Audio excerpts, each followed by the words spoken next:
panel lined up for you. This is the Everglades Watersheds, our Basin Management Action Plans, or BMAPs, working. Please join me in welcoming our moderator, Mark Perry, my amazing co-chair, and Executive Director and CEO of Florida Oceanographic Society, to the stage. Welcome, Mark. Thank you, Lauren. Yes, we're gonna talk for the next little bit about the Everglades watersheds, and particularly how basin management action plans, which are the activity that we try to get to implement the Clean Water Act here in our watersheds, and whether they're working. Some of these have been implemented for over a decades, and we're monitoring them, we're seeing how they're working or not working, and we need to understand that because it's all about that water quality in the watershed. I'm privileged to be joined here by our panelists. I'll give them a brief introduction, and then I'll do some opening kind of presentation, and then we'll go through their kind of opening remark. But we have with us Hillary Swain, Dr. Hillary Swain. She's the Executive Director Emerita of the Archibald Biological Station, and she was the director there from 95 to 2025. And so her leadership for science, conservation, education programs are well known throughout our area. The Archibald Biological Station are over 8,000 acres. If you haven't seen that or visited it, it's a phenomenal place next to the Lake Wales Ridge. And also, she partners with the Buck Island Ranch, builds partnerships with lots of people throughout our conservation areas. She's worked tremendously with education impacts regionally, statewide, and globally.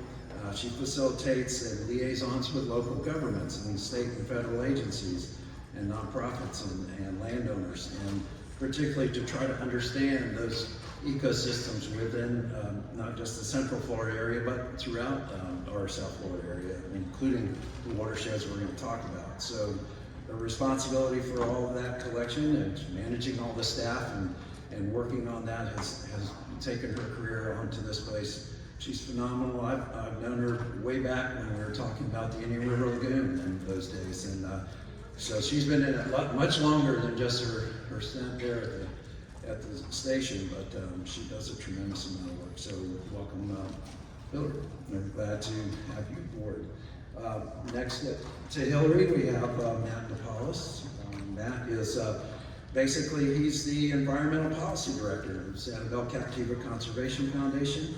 He's trained as a field biologist. He works across Florida, the Bahamas, Guyana, and before pursuing his master's in marine biology and Juris Doctorate, he had a focus on the ocean, coastal, and law from the University of Oregon.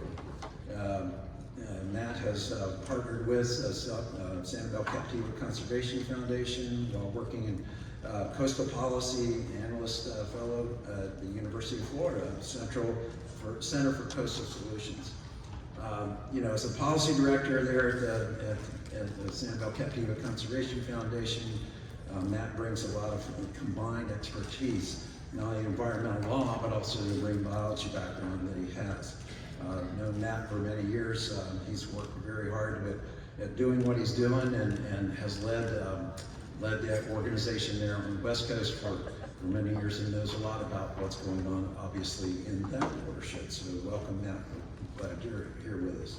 And then the next Matt is John Mayo. John serves as the Environmental Resource Administrator for Martin County, Florida, where he oversees programs focused on water resources, ecosystem restoration, and environmental protection. His work includes coordinating with the state, federal agencies, scientists, and local stakeholders on issues related to estuary health, Everglades restoration, and the sustainable water management. Known John for several years, and prior to that, he worked in state. So thank you, John. Thanks for being here, all the panelists being on this panel. And we're coming together to talk about these watersheds, and I want to get started with this opening kind of talk, if I can, about the basins within the watershed. So when you look at the Everglades watersheds, of course the green area is what we're talking about is the greater Everglades, from the upper chain of lakes all the way down Lake Okeechobee all the way down to the south tip of Florida. Within that, we're talking about these basin management action plans and kind of what's going on, how do we manage it.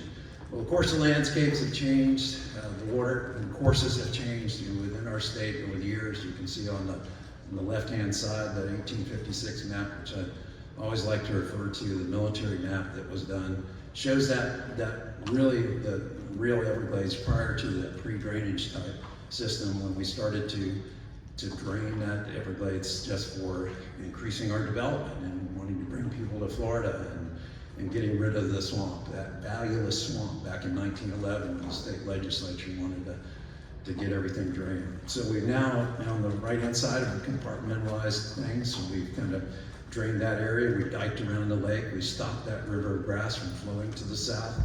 And now we have this compartmentalized area and a big area section south of the lake, the Everglades agricultural area, dealing with mostly sugarcane and agriculture there.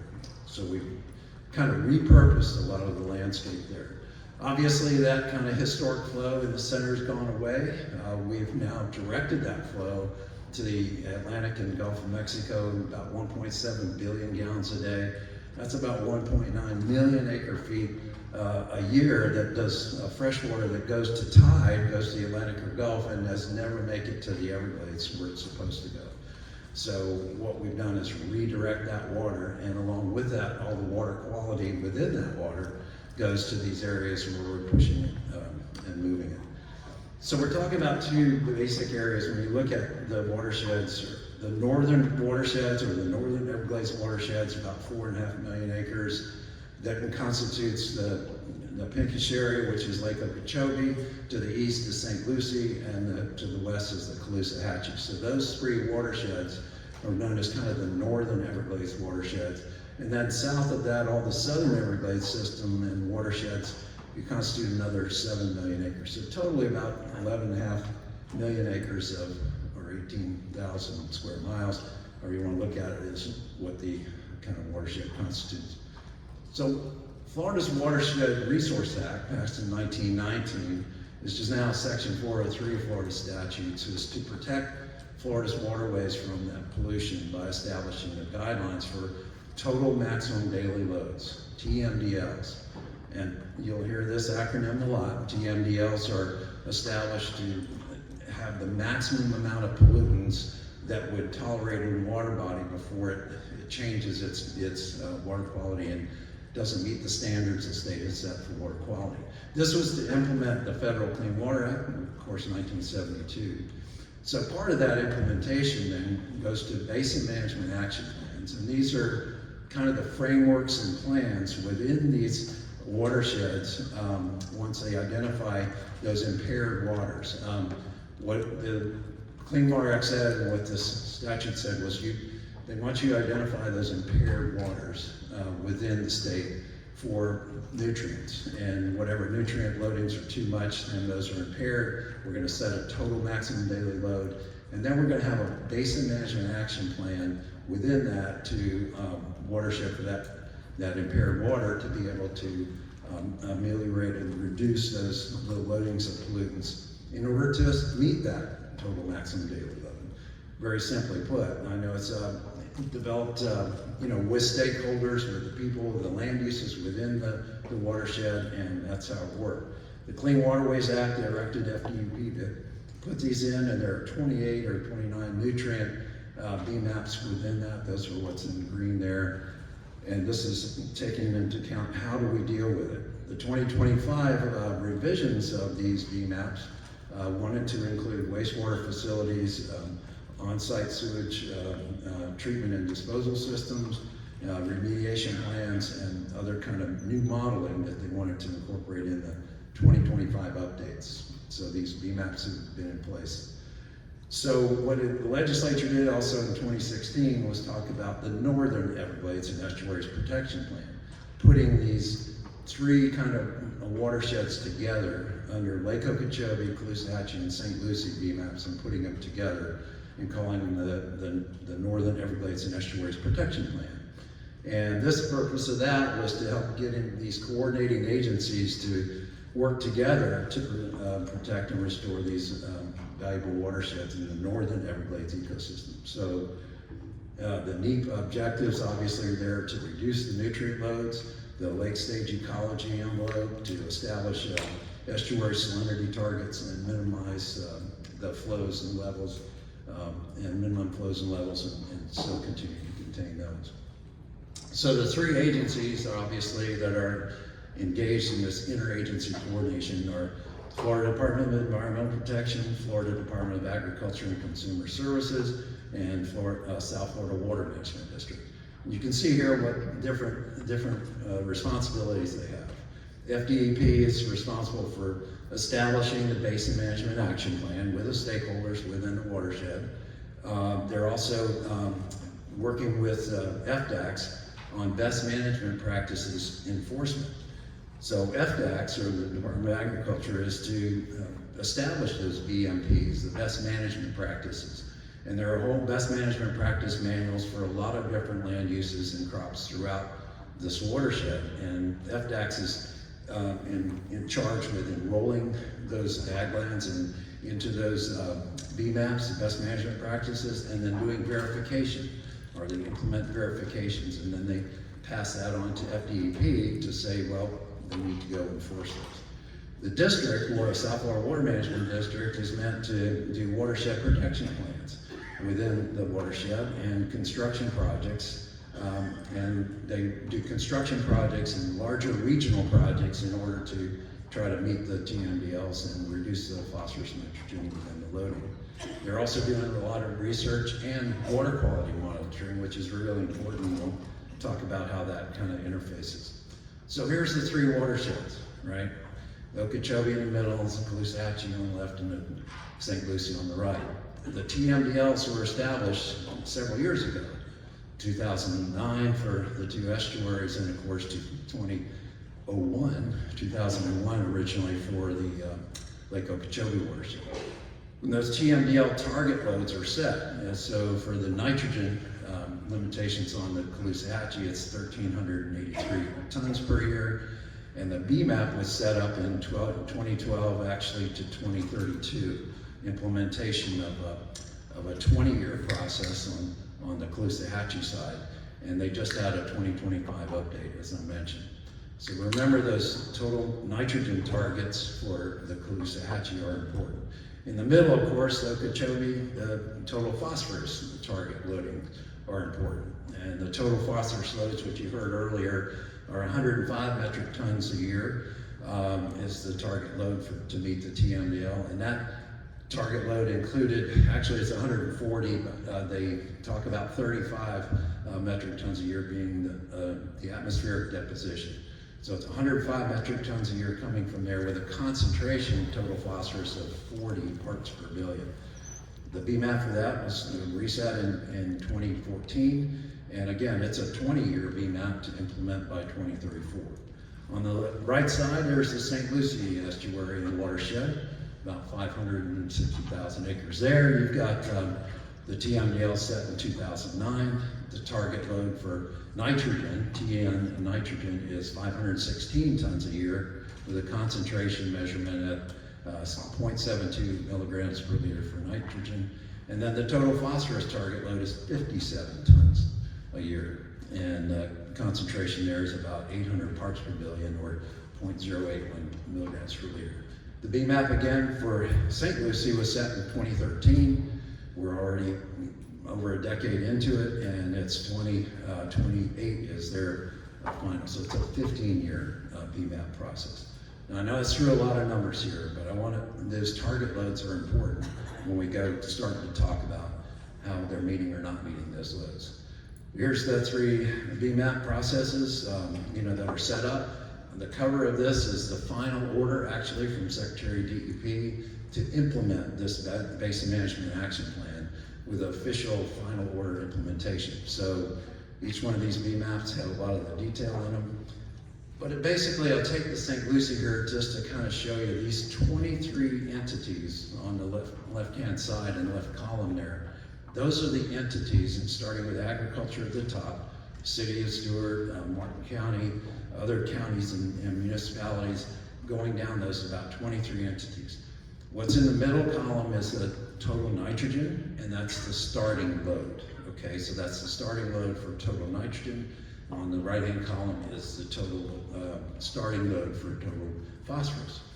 So then you go over to the table on the right-hand side, and you basically see those same entities. And the middle column is basically their reduction load for nitrogen and the reduction requirement for phosphorus to meet the TMDL. So all of these entities have to have this reduction. In the nitrogen case, starting load is 1,500 metric tons a year, going down to 560 metric tons a year.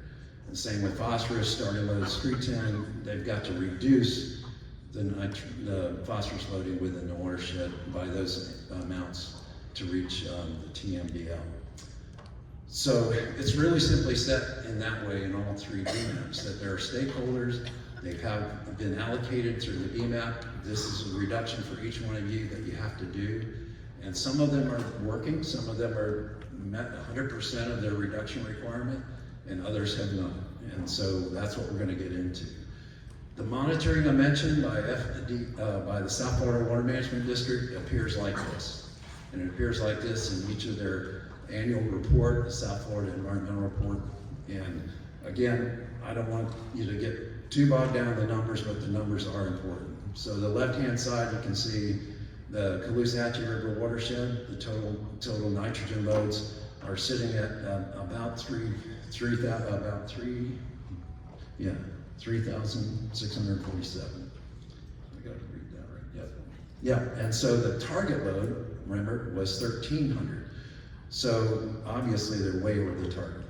Going into Okeechobee, obviously you get about 530 plus metric tons a year of loading in this current year period. And then you've got target loads are, as we said, at 105.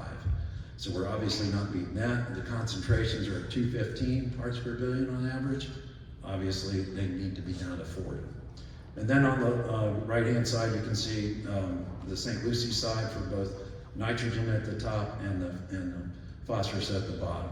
Target loads 1,600 nitrogen should be metric tons should be around 516.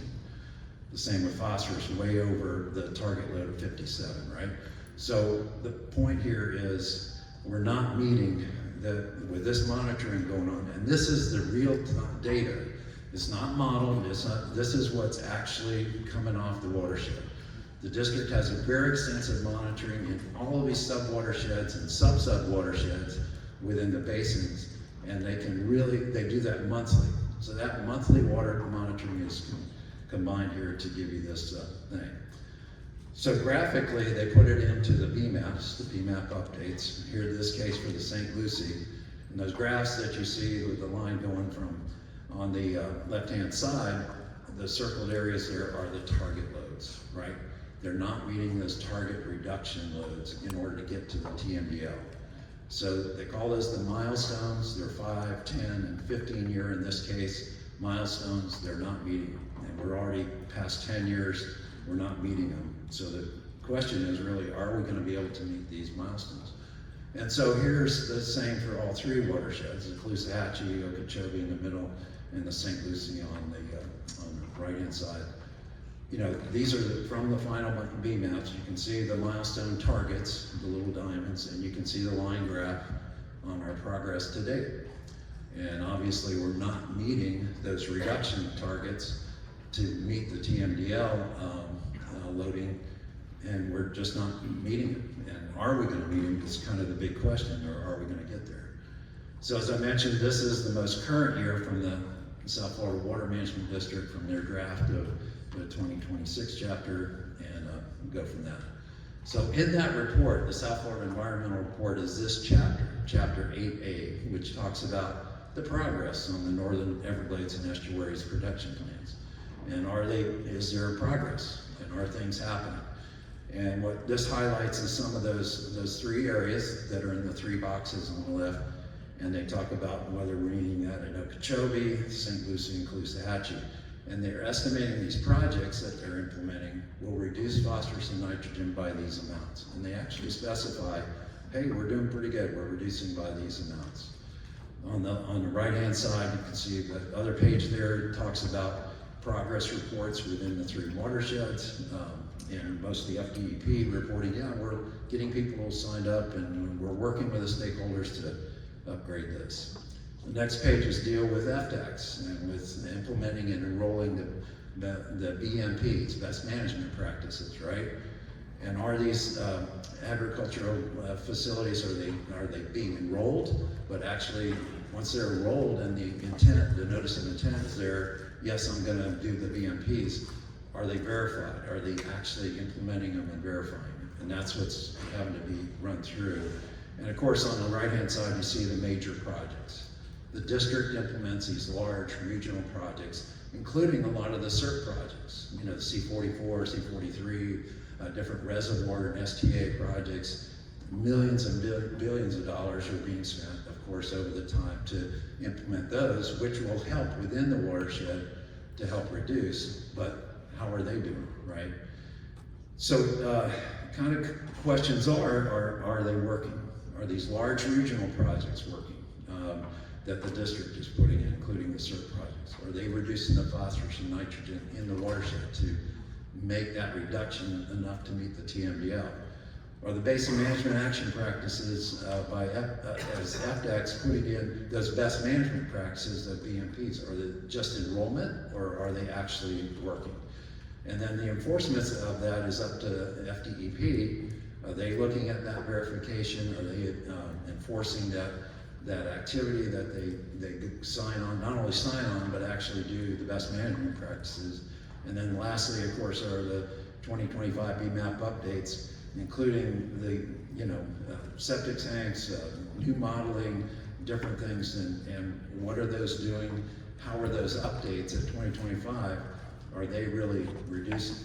The thing that came out in the bottom highlight there is the FDP in the 2025 updates for these 3 BMAPs told the stakeholders, you've got by January 14th this year, you need to be able to tell us all the projects that you are going to do to meet your reduction targets by the end of this BMAP period. And let's say the St. Lucie case, it's by 2028.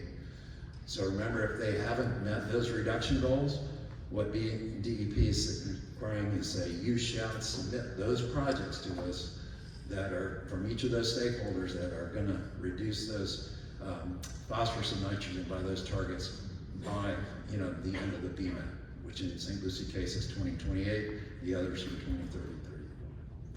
So kind of this is where I want to kind of finish out and say, are we looking to kind of get to understand, are these systems and basin management action plans, these plans we've made to implement the TM, to reach the TMDL in all of these watersheds that come into Lake Okeechobee and obviously flow into the estuaries, are we going to be able to meet it? And if they're not being met with the large regional projects and the other efforts to sign up for best management practices and all the other efforts, then what are we going to do as that graph continues? How are we going to get to that milestone to actually meet the TMDL? Because I want to be around in the next couple of years, 10 years, right, to make sure we get to that. So the water quality in the watersheds this is the only plan we've got, and so forth. So we've got to come up with some more planning or some other things we can do within the watersheds. So I want to kind of turn it over to each of the panelists here, just give some opening kind of remarks and thoughts, and then we're going to have some discussion. We've got some questions that you all can submit, and we'll have some discussion about where we are with this and where we're going. So turn it over first to Hillary. Oh, if you go back, can I go back? Okay, first of all, thank you very much for inviting me. I know I very recently retired, but I'm not vaporizing, and I'm excited to keep participating. I want a retirement full of purpose, and things like this really give me an opportunity. I'm looking forward to introducing you all to Jen Owen, who's the new director at Archbold, and she'll be excited to join you in future years. I also feel well, pretty unqualified and a little bit out of date to talk about this, but I'm going to do my best. I spent a lot of time when the BMAP process first coming in, sitting through what seemingly seemed like interminable meetings on suggestions. So I had some pretty good idea about the beginning of the process, but I haven't been tightly involved with it more recently. And I'm going to concentrate a bit on the headwaters, the lands and waters that are flowing south into Lake Okeechobee, as opposed to flowing north from the south of the lake, or the Caloosahatchee or St. Lucie estuary. And I'm just using that as an illustrative watershed, because a lot of the problems that we were dealing with can come from the headwaters. And it's often good to think about this watershed because it's so different from the rest of the downstream Everglades. This is a watershed that amazingly still has the original boundaries. Unbelievable. It's highly deranged within those hydrologically, but within it, we're dealing with the same area, 2.6+ million acres, still flowing south into Lake Okeechobee. That gives us some real flexibility. We're also dealing with largely private lands as opposed to huge public land holdings. Different approaches, different possibilities. We're dealing with acid, sandy soils, with a lot of subsurface flow through them, as well as with sheet flow over the top.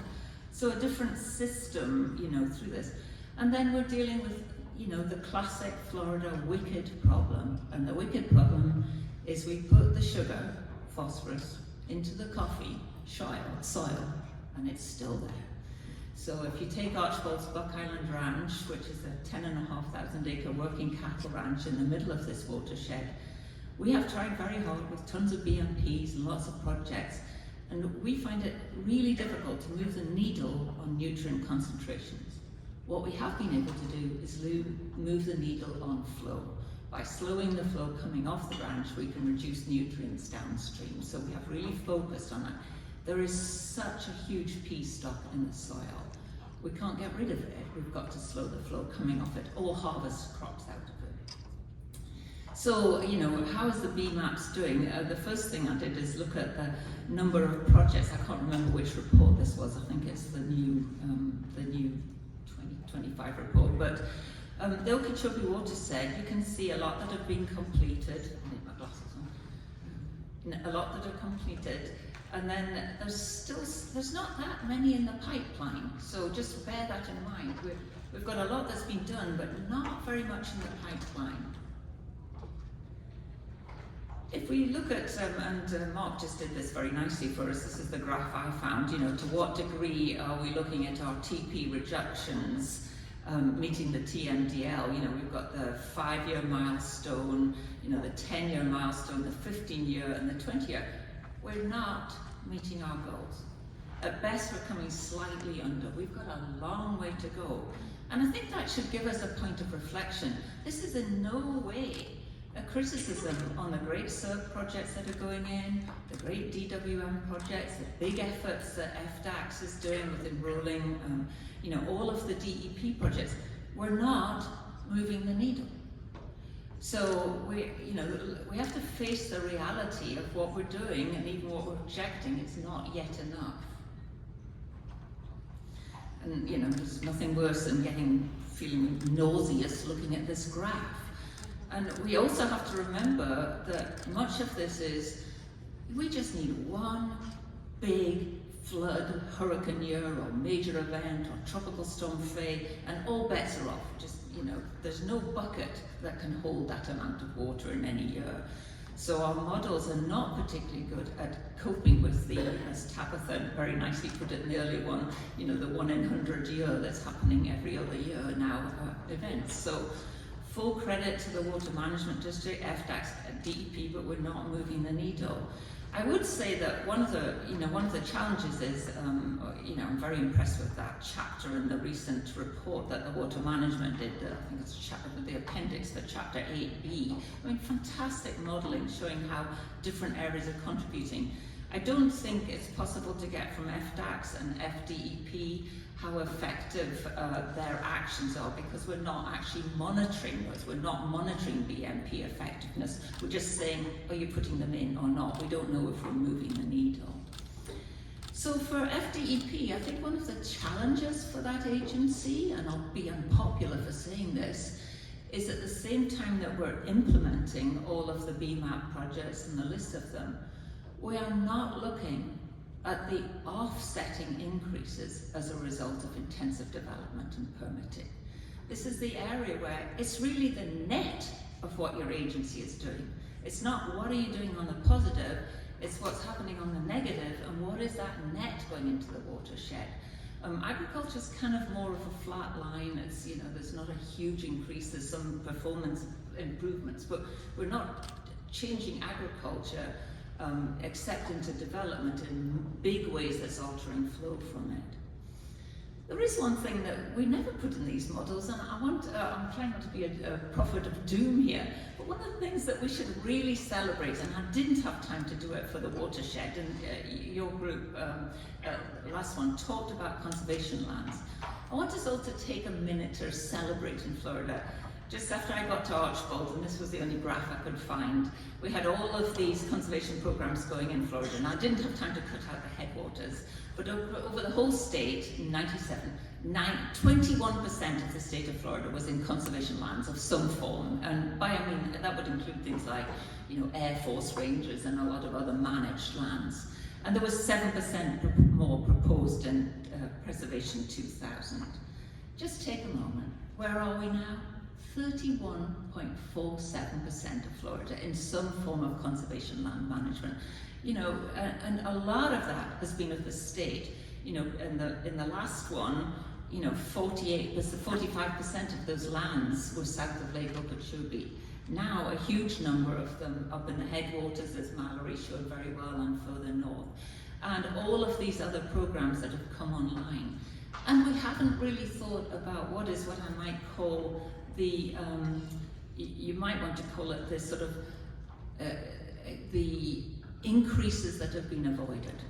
By setting those conservation lands, we haven't moved into development, we haven't moved into increases. So I love the idea of thinking about what contribution have conservation lands made to reducing those TMDLs going into Lake Okeechobee, especially in terms of future losses.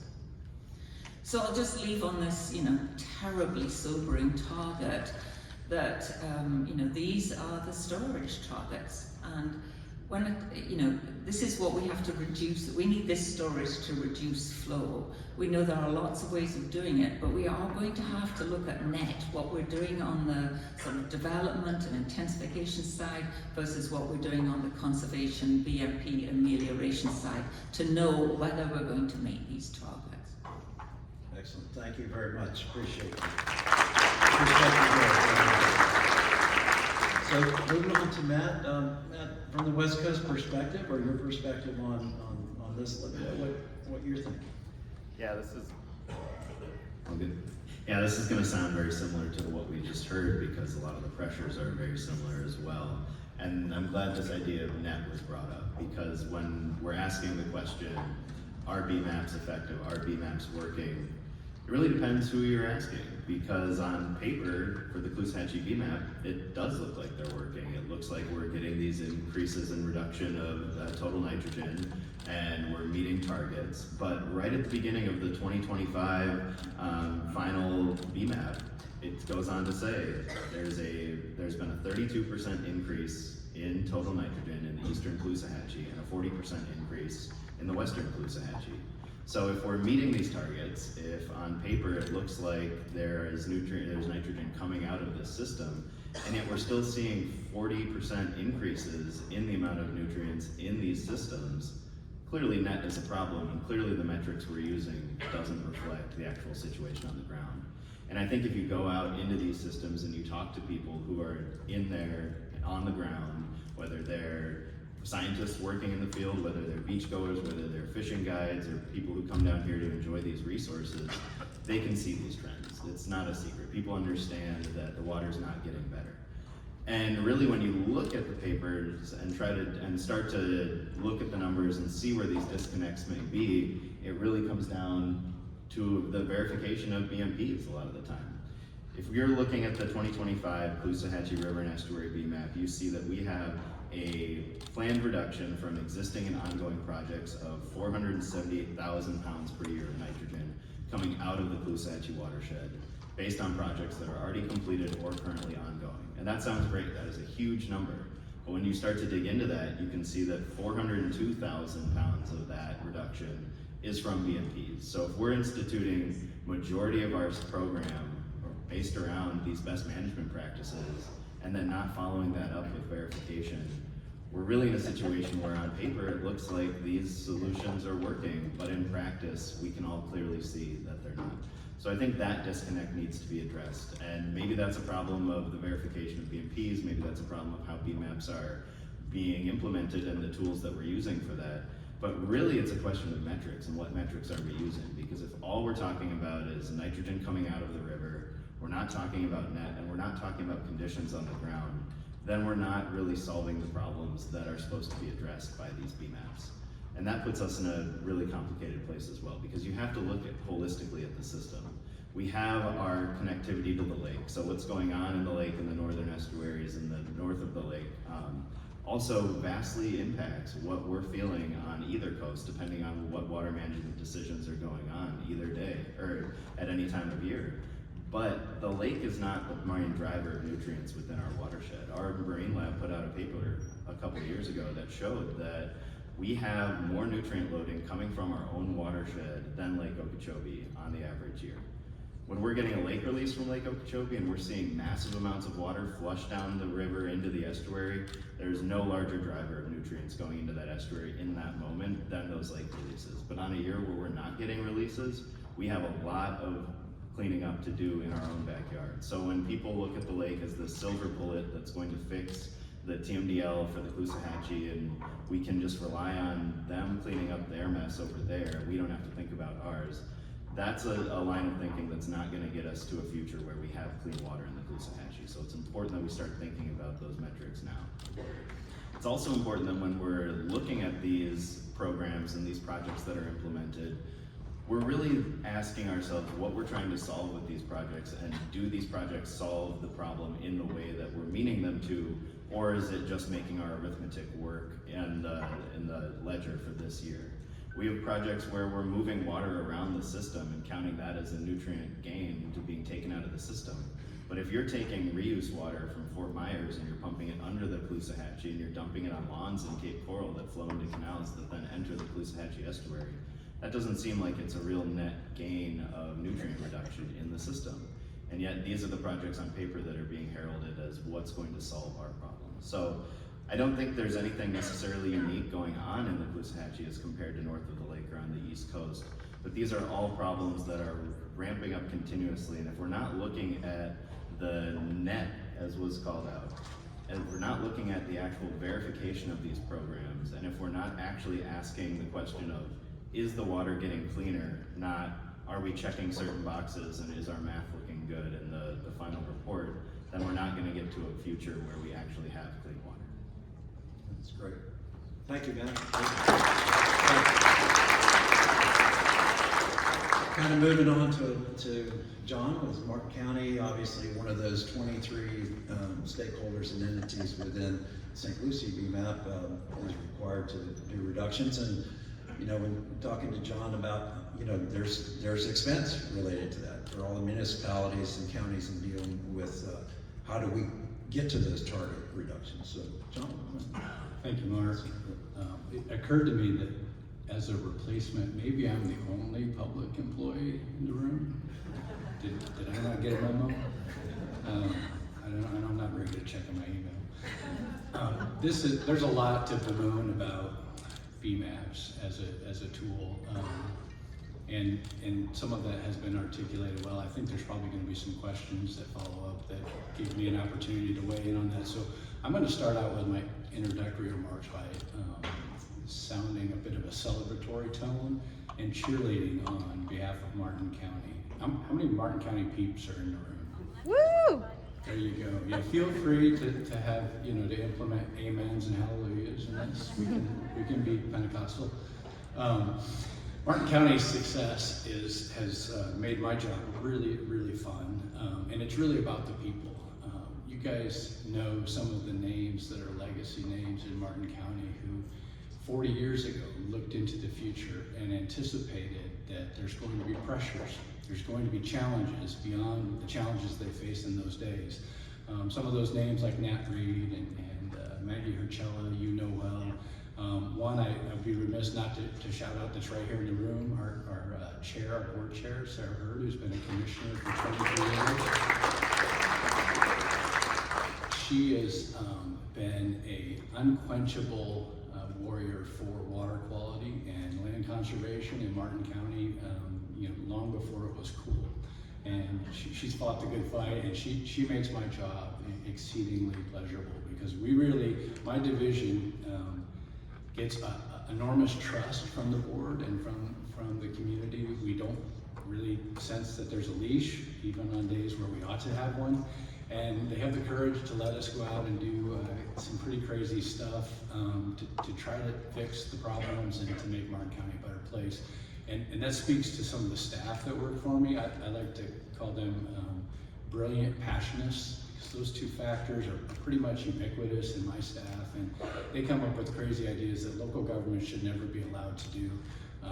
Last year we were doing some experiments with loosened clams that we think might help prepare the soil and seagrass beds for seagrass restoration. I couldn't begin to explain it. We do all kinds of fun stuff. One thing that I'm super excited about, the county kind of led an effort to bring in a biosolids treatment facility, first of its kind, from an aerospace engineer in Seattle. It's a private-public partnership. They're underwriting the entire expense of the infrastructure. And we are, instead of making AA, we're going to be sending our biosolids to this plant where it creates electricity, clean water, and a kind of a low-grade carbon potash that they already have a repurpose for that's better than the energy source that repurpose is currently using.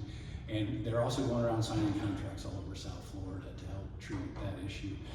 Some of the successes in Martin County as it relates to BMAPs. We were doing BMAPs before BMAPs were BMAPs.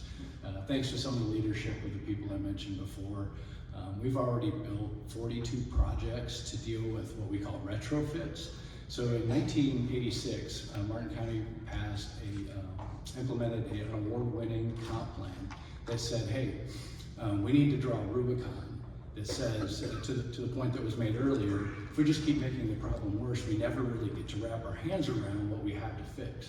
And the Rubicon was an urban service boundary, it was land development regulations, it was stormwater rules, long before anybody was doing stormwater rules. It said if you're gonna build something, it's gotta be net neutral to the environment, or better.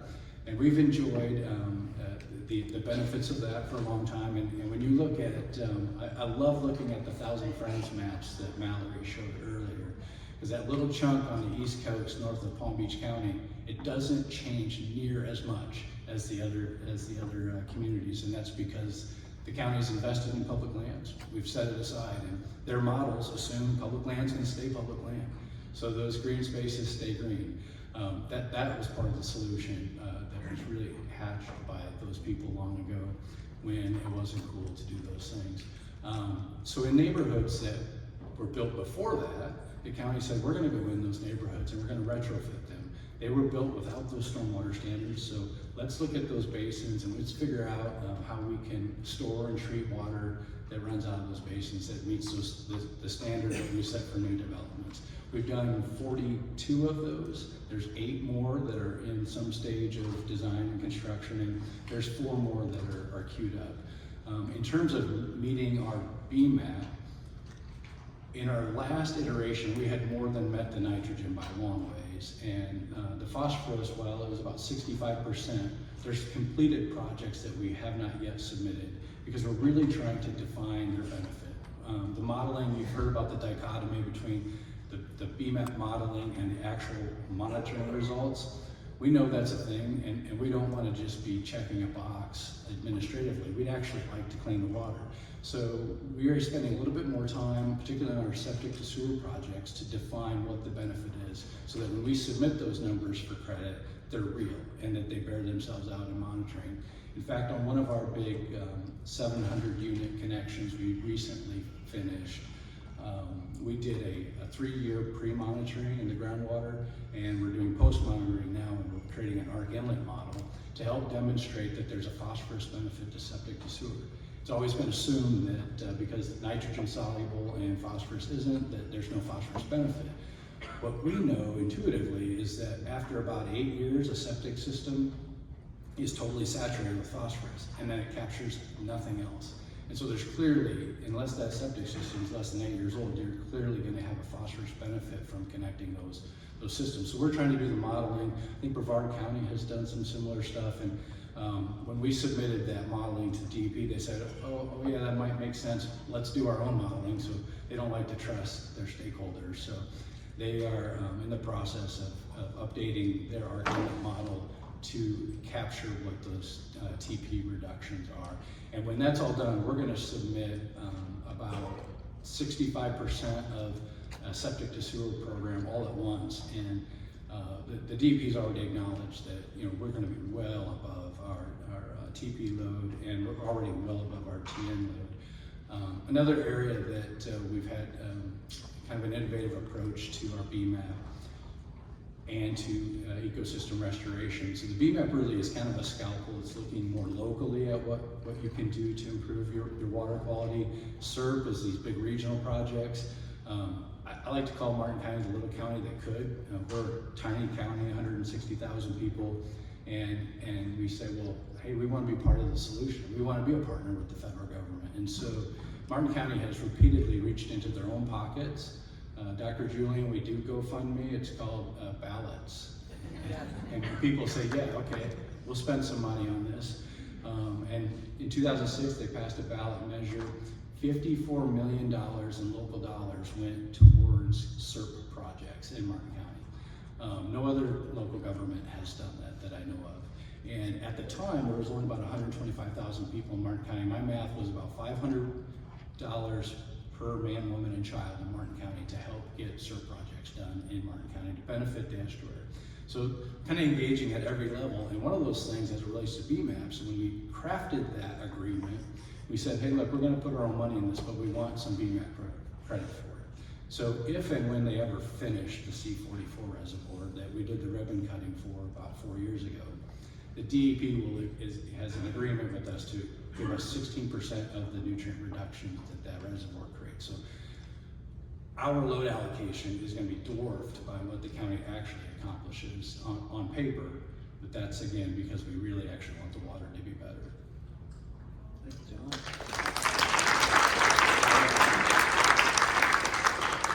So some questions are coming in, and we're going to talk about it. I kind of group them into it. But one of the first ones is talking about just what you were kind of mentioning, John, is the lack of progress within the base management action plans that I seem to be pointing out here. Is that due perhaps to lack of funding, or lack of funding for stormwater treatment areas and things like that? And as a stakeholder, I know you and Lee and everybody actually may have those financial problems that, how do we implement these BMAPs? What's going to cost money? And is the funding an issue for implementing BMAPs? That was our questions. Good question. When I was in state parks, we used to always bemoan that we didn't have enough to get the job done, and we would have these public meetings for unit management plan updates, and every single time I'd get this question, do you guys have enough money? And the answer is, the answer to that question would never be yes. Never. It doesn't matter how much money you put out. We'll always say we need more money. But to caveat that, I would say that if you've got a county that supports you like Martin County does, I've never been told no from my county commission, and we've been very successful with grant dollars. I don't think there's ever been a time period where the state and federal government has had more resources to help us do things. If anything, our limitation is bandwidth to process those funds. There's only so many staff, there's only so many contractors. It takes a lot of time. We do kind of weird stuff, and so I don't know how many of you interact with government procurement or budget offices. Those people hate me. When they see me coming, it's just they turn red and they're like, oh no, this is gonna be a problem. So those kinds of limitations really are probably more a constraint than the actual revenue. So we have been using like public-private partnerships. We're doing one right now that's super exciting, where we're working with the DEP and FDACs to acknowledge that BMPs may not be the end all. And so rather than stand on the sidelines and heckle them, we've decided let's help them come up with some better BMPs and let's help fund them. And so we're working on a project that's a public-private partnership where we're taking an agricultural drainage ditch, and we're trying to do some intelligent design on that to make it mimic more natural systems, to create more of a stream from that ditch that has a lot more littoral zone. It has a better level of service for flood protection, and we're hoping that we can get that included as a future BMP. So you look at all these drainage canals, that the land's already there, it's already being used. Why not make it part of the solution, rather than buying large tracts of land that you have to set aside for STAs? The other thing I would say is that there's a problem with how we measure success. We've talked a lot in the last couple of days about watersheds, as we should. We should be acquiring lands, we should be implementing BMPs, we should be thinking about how we fix the problem of watersheds. But after 100 years of misuse of watersheds, there's a problem in the water. So even if we fixed everything in the water, even if we did all these projects, Lake Okeechobee is a great example, the St. Lucie River is no exception. You've got 100 years of accumulation that just sloshes around, and you'll never convince the constituents that we've solved the problem if we don't actually try to treat what's in the water already. And I started using this illustration that little Billy was eating lead paint chips for 100 years, and it's a good thing for us to get him to stop eating lead paint chips. But we ought to also send him to the doctor and say what damage was done. He's probably going to need some additional treatment to fix the damage that came from that. So I think that's one of probably the biggest shortcoming of the BMAPs, is it doesn't do anything to address the damage that already occurred. That was kind of another question about how to deal with the legacy, and we'll get to that. But anything else on funding or implementing with funding? I mean, and John presents how the county there took a lot of different initiatives, passing a bond issue or doing different initiatives and working in public-private partnerships with agricultural folks or in the landowners. I mean, really perhaps some of the low-cost, easy ways to kind of get things fixed, rather than just waiting for billions of dollars to come down the pipe to build huge reservoirs and STAs that cost a lot of money for the land and everything to go around that. But looking for those initiatives to do that, that's very innovative for that county. But you're only one entity out of the rest of them. Matt, do you have any insight to funding as how it affects you in Lee County? Yeah, absolutely. And I think it comes down again to incentives and metrics, because if we are approaching this from a place of how do we hit that 355,000 pounds per year removal of nutrients of nitrogen from the Caloosahatchee, then we're incentivized to find the cheapest way to make those numbers work on paper. But if what we're actually talking about is cleaning the water, then there's a very different route we need to take to spend those dollars, rather than just putting them in whatever the cheapest program is that meets the metric and checks the box. If what we're trying to do is clean the water, it's going to be more expensive, but also this is what people want us to spend their money on. When you put issues like this, whether it's land conservation, whether it's water quality, you put issues like that in front of voters, we tend to see that they resoundingly support spending their monies to protect the resources that are being held in trust for all of us as Floridians. Voters want their resources conserved. So if we can reframe it like that and say, what are the projects we need to do in order to fix the water at the back end, regardless of what the ledger says on any given day, people are going to support that. So it's not necessarily lack of funding. As was mentioned, there's a lot of funding out there. We just need to make sure it's properly allocated. And the real question is, can we afford to not fund these programs? If you're in a coastal community and your economy relies on a clean and healthy environment and clean water flowing through that environment, it's hugely detrimental to the future of your community and the future of your economy to not meet the standards that we all need for our watersheds to be deemed healthy. We recently completed a study a couple years ago with the Conservancy of Southwest Florida and Captains for Clean Water that showed that one harmful algal bloom can impact our narrow stretch of our coastal communities to the tune of over $5 billion in lost economic output and cost to those communities over 43,000 jobs. So if that is what's being offered as the counter to not spending some money to solve these programs, people start to listen and take notice when you frame it like that. So I think that there is funding out there. There's an issue of getting funding where it needs to go to actually make a difference, but as long as we're conceptualizing the problem in the right way and really laying it out like that, these are decisions that are being made, this is money being spent that is going to make your community more robust and more resilient into the future and allow us to enjoy the resources that we're all down here to enjoy. That's the messaging that needs to come across when we're approaching these programs, not how do we get ourselves to the point of meeting that 355,000 pounds per year number with as much money left in the budget after that. That's a good point, and bringing up the costs is a value to be considered, not just how much funding you can get to do stuff, but how much costs if we don't do things, right?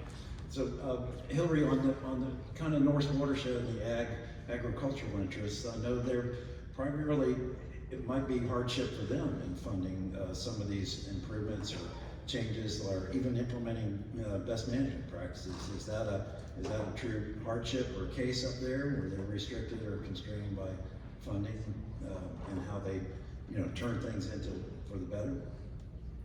Well, anyone that's in agriculture recognizes it's a sort of low return on investment. Given the value of the land, the annual return is relatively low, and there's not big nets coming in there, particularly for the less intensive operations like the grazing operations.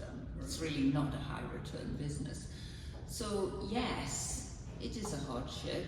I mean, when one goes in with FDACs on the BMPs, there are cost shares and other things available. So there is support, although the very term cost share means you have to put in some money, which is often difficult. The reality is some of those the dispersed water management projects are providing a significant stream of revenue for landowners. And we talk about the added values, yes, we're restoring wetlands, we're getting reduced flow.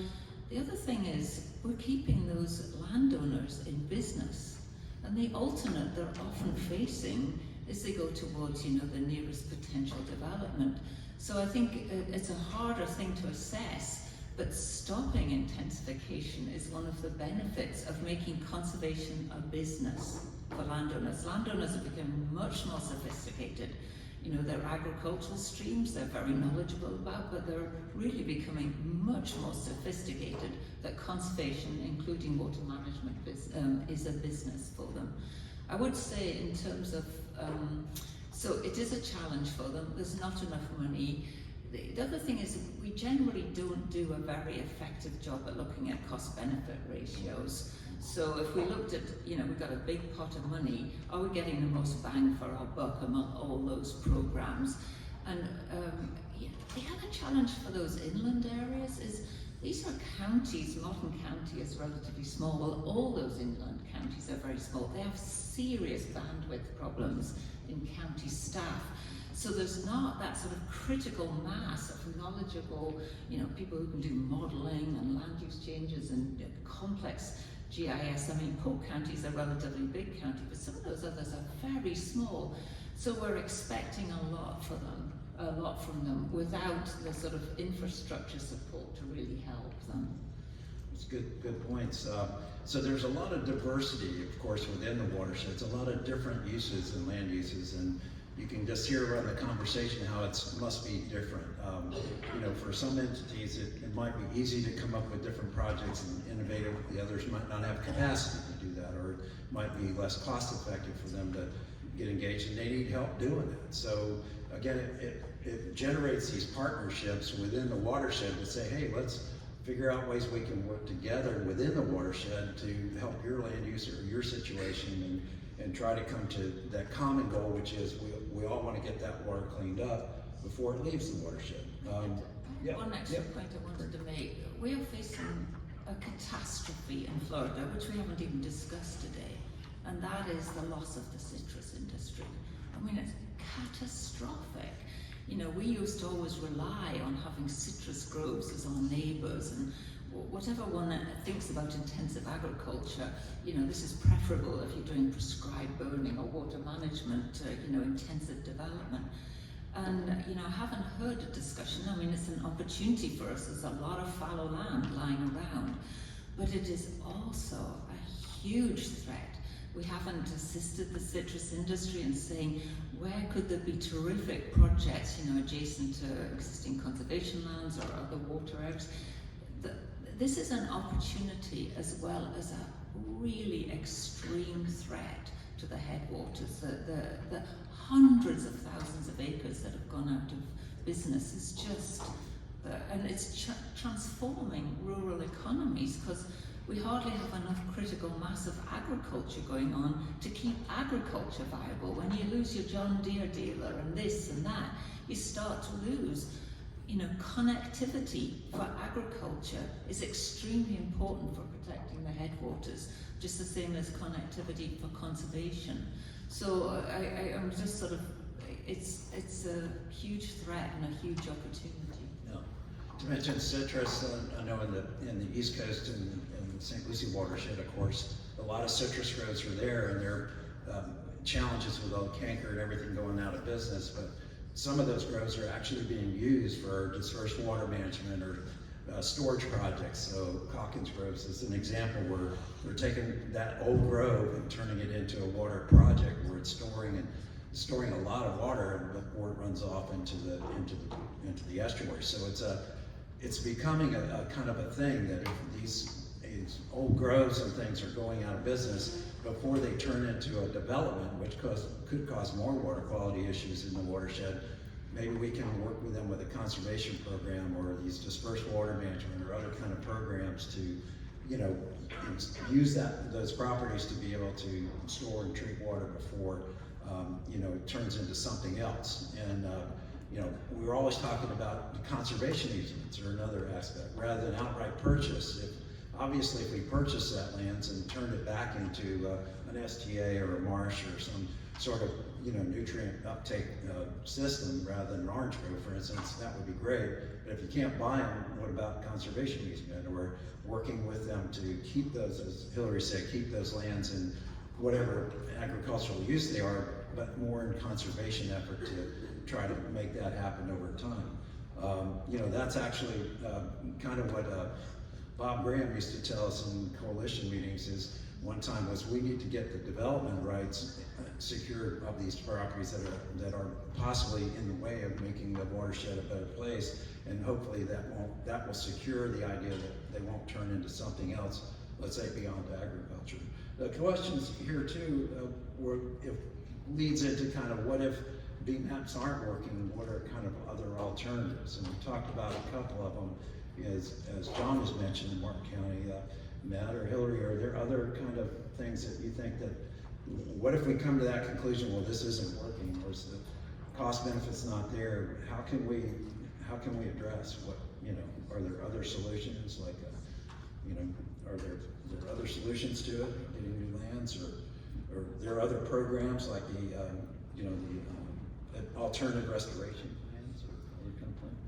Yeah, I think Martin County is a great example of people and governments taking their own initiative to solve these problems, and I don't think we can rely on everyone collectively waking up individually across the state, but the more government examples of this that we see, the better off I think we'll be able to be as a state, and the more opportunities other people will have to see their neighbors doing something beneficial outside of the BMAP program, and hopefully making decisions in line with that. I think Sanibel is a great example of conservation generally, but also in how they're approaching water quality. When they saw a water quality issue based on the Sanibel Slough, their water system, and saw that it had elevated nutrients that was largely based on inputs from a golf course that was using reclaimed water that was still high in nutrients, that was flowing directly into that waterway and contributing to that nutrient pollution.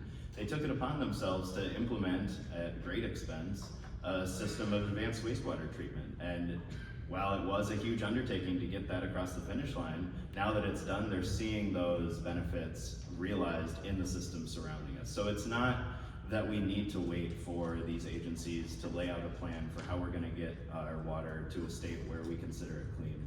We can take projects onto ourselves, whether we're a government, whether we're a private landowner. We've mentioned today multiple times public-private partnerships that are doing dispersed water management, that are doing other creative solutions towards improving our waterways, regardless of if it's checking a box in the BMP. That's not the impetus for cleaning our water. So I think that there are creative opportunities for water districts, for cities, for private landowners to install filter marshes, to do dispersed water management, to have creative solutions approaching this problem, not from a state of being told, waiting to be told what to do by a larger comprehensive program. We need to act now. People are starting to realize that, and people are starting to act. So I think the more that we can do together or individually in pursuit of that goal, of that common metric of cleaning up the water, the better we'll all be off as Floridians. Any other thoughts? Yeah, I want to lean into that comment a little bit, and I think what illustrates it really well, one of those slides you had, I recognized the St. Lucie stakeholder spreadsheet, 27 different stakeholders who have been allocated loads. That's 27 different entities, some of them private landowners, most of them governments, that have this responsibility together. So we can sit in a room together. One of the neat things about BMAPs is it causes us to sit in a room together and try to work out how are we going to solve this. The DEP is not saying here's what you have to do. They're saying what can you do. We can either sit there and point fingers at each other, or we can all get together and say how we're going to get this done. So one of the illustrations that I have started using in groups, the question, I know a lot of you probably get this question when you're speaking to your groups. It's like, who do we blame for this, right? And I know in my community, everybody wants me to castigate ag and say they're terrible and it's all their fault. When I do that, it puts us in silos, and we're no longer working together. We're pointing fingers back and forth. So my answer to that question is, whose fault is it? It's my fault. I did it. I ruined the water.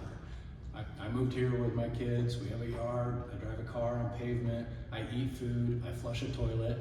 I'm part of the problem. And I think when it's helpful if we start to think in those terms as individual members of the watershed, we'll start to think more collectively about how we can each contribute to solving the problem. And it's less finger pointing and less isolation.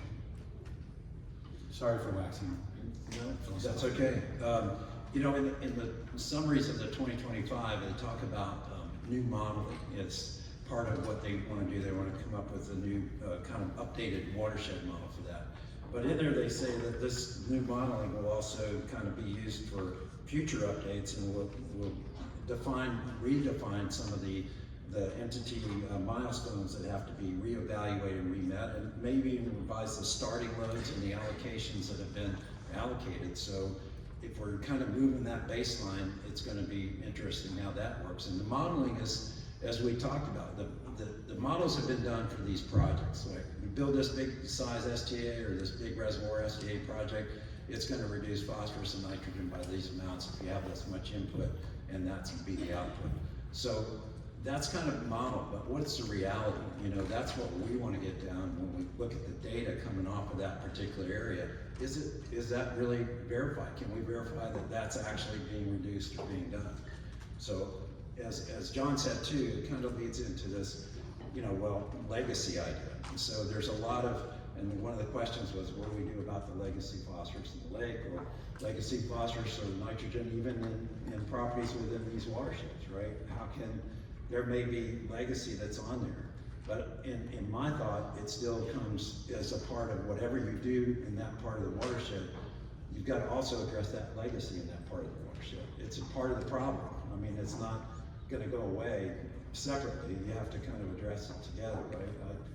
I don't know, what are your thoughts on, there's this legacy there that, yes, we've eaten that lead for quite a long time, but we you know, and we have to address it, definitely fix that, but it's got to be part of not eating any more lead, right?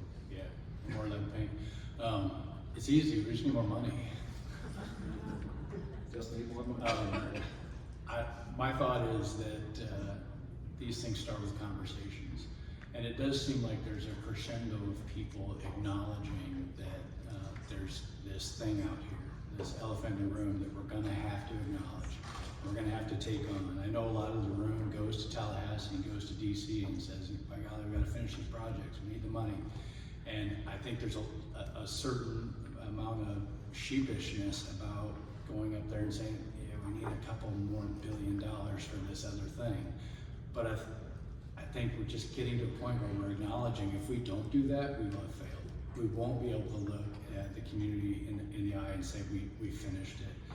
And so I think we're just getting to where we're gonna have to have the courage or the moxie to say there's more to be done, and unfortunately we have to do it. And to the point earlier, what's the cost of not doing it? We had spent all this money and the water still sucks.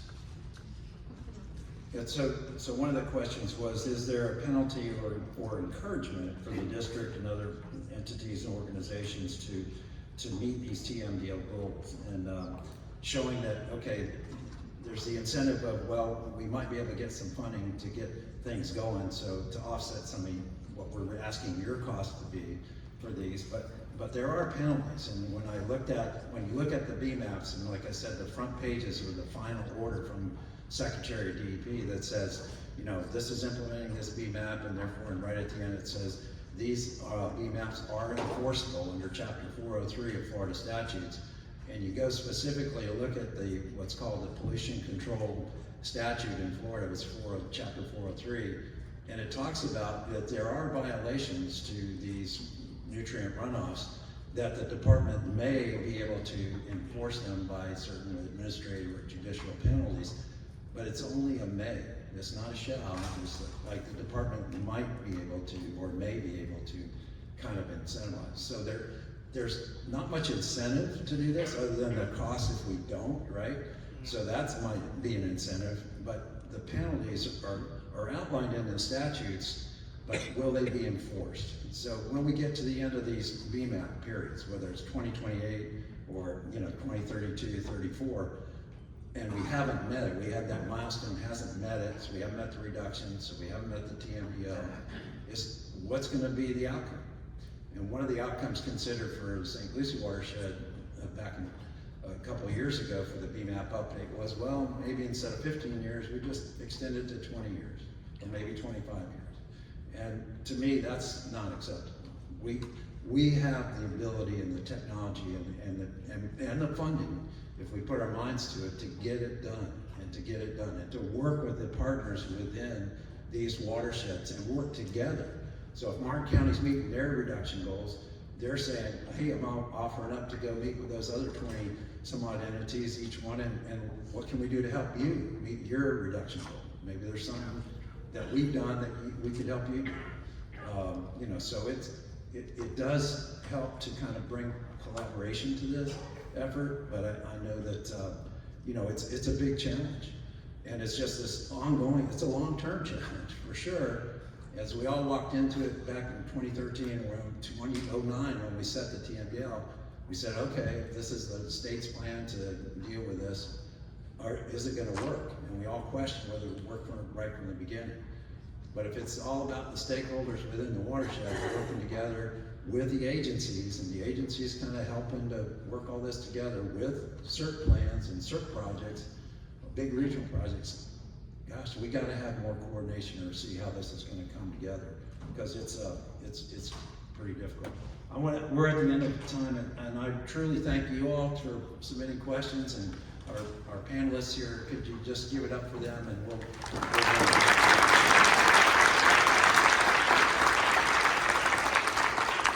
So here's Laura, our co-chair. All right, everybody, give it up for that panel again. So much great information. So before we head over to lunch,